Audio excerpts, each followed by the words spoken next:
Hi! Today I would like to show you how you can transfer files from OPPO Find X5 Lite to an Android device. First of all, just open Play Store on both. Then you need to tap on the search bars, type in Send Anywhere and download this free app from this developer. When it's ready, open it.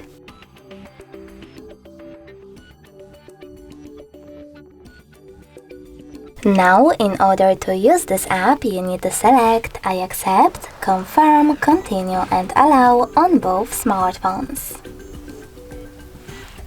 Then select receive on an Android one over here and send on OPPO. After that, click on all of those type of dots on your OPPO device and select send here. This way you will choose all of them and send them later on. It will take a long time to transfer all of mine, so I will go into Photos, tap on only one, select Send and click on Got it. Now, on an Android, select No Thanks and close this window. As you can see now, we have two ways to connect. We can scan this QR code using this scanning icon here, choosing while using the app or only this time and pointing our camera at the code.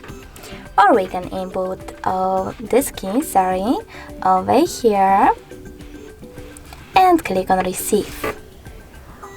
Either way, after a couple of seconds, my picture was successfully transferred. Thanks so much for watching. If you enjoyed this video, smash that like button, comment and subscribe. Bye!